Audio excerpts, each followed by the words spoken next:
सदगुरु बता रहे हैं कि राम का जीवन संघर्षों और युद्धों से भरा था। उनके जीवन में सब कुछ असफल होता चला गया, फिर भी हम उन्हें क्यों पूछते हैं, जानते हैं। अगर आप किसी चीज को संभालना चाहते हैं तो आपको सबसे पहले अपने आप को समझना होगा। यदि आप अपनी प्रकृति का अनुभव नहीं करेंगे तो संभालना आपकी योजना के अनुसार नहीं होगी। आप उसे बस किसी तरह से मैनेज कर पाएंगे। अधिकांश व्यक्ति बस किसी तरह से मैनेज करते हैं। वे ठीक सिर्फ इसलिए है क्योंकि उनके आसपास की परिस्थितियां अनुकूल है। आसपास के लोग उनके साथ अच्छा बर्ताव कर रहे हैं। लेकिन अगर आसपास के लोग बुरा बर्ताव करने लगते हैं और परिस्थितियां प्रतिकूल हो जाती है तो वे घबरा जाते हैं। ऐसे मनुष्य बहुत कम है जो किसी भी परिस्थिति के आ जाने पर वैसे ही बने रहते हैं जैसे वे होते हैं। आपको इस बात पर ध्यान देना चाहिए। मैं एक बार आंध्र प्रदेश के नेल्लोर नगर के विद्यार्थियों के एक बड़े समूह से बात कर रहा था। मैंने उनसे कोई प्रश्न पूछने को कहा। एक 14 वर्ष की छात्रा ने खड़े होकर पूछा, सदगुरु, कहा जाता है कि श्री राम अयोध्या से श्रीलंका पैदल गए थे, क्या यह प्रैक्टिकल है या सिर्फ एक कहानी? मैंने उसकी तरफ देख के कहा, देखो, तुम अभी छोटी बच्ची हो। कुछ सालों बाद तुम अपने लिए एक वर ढूंढोगी। क्या तुम चाहोगी कि तुम्हारा वर ऐसा हो जो तुम्हारे खो जाने पर लंका तक पैदल चला जाए, या फिर ऐसा जो ये सोचे कि यह प्रैक्टिकल नहीं है और अपने पड़ोस में ही प्रैक्टिकल सॉल्यूशन ढूंढ ले? तुम कैसा वर चाहोगी?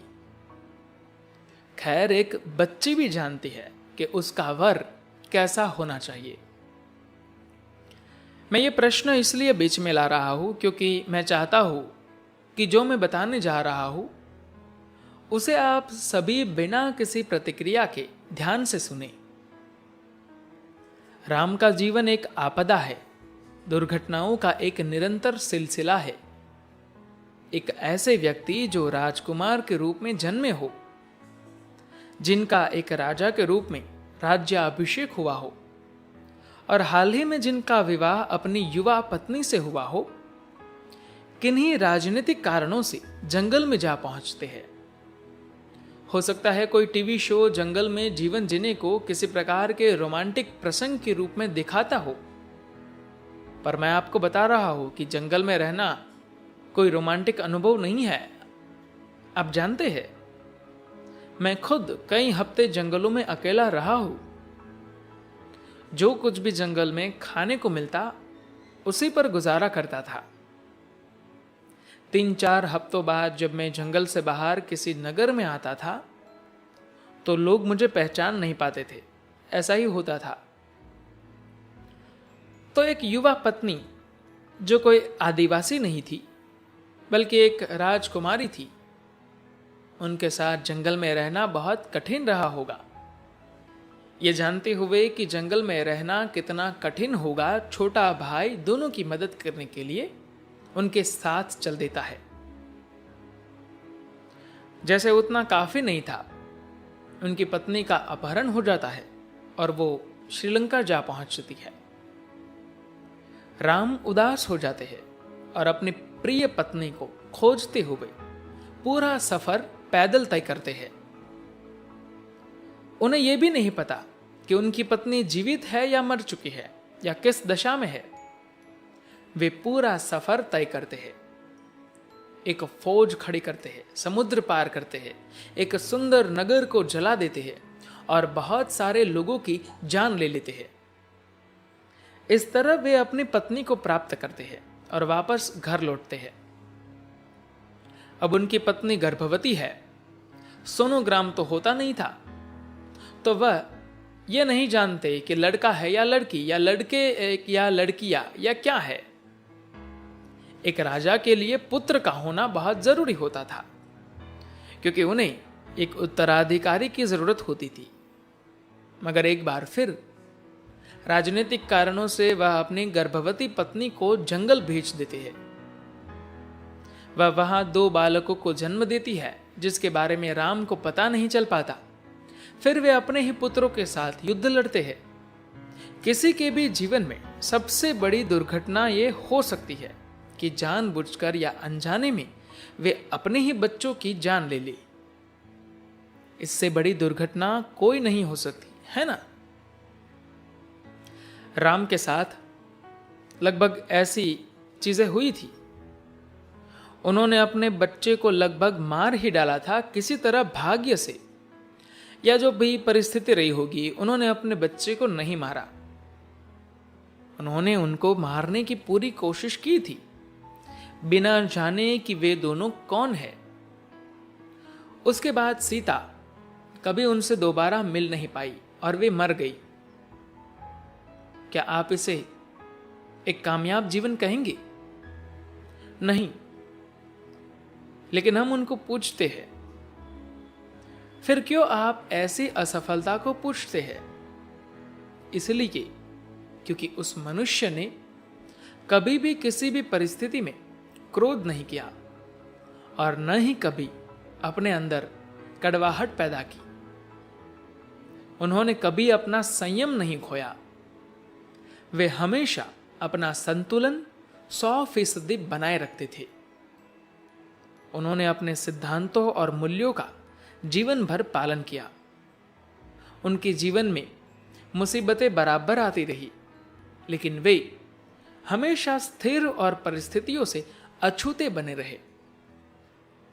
इन्हीं गुणों के आगे हम झुकते हैं। हम उनके आगे इसलिए नहीं झुकते कि वे एक बहुत सफल व्यक्ति थे, लेकिन आप चाहे कुछ भी कर लें, आप उनकी भीतरी प्रकृति को उनसे अलग नहीं कर सकते।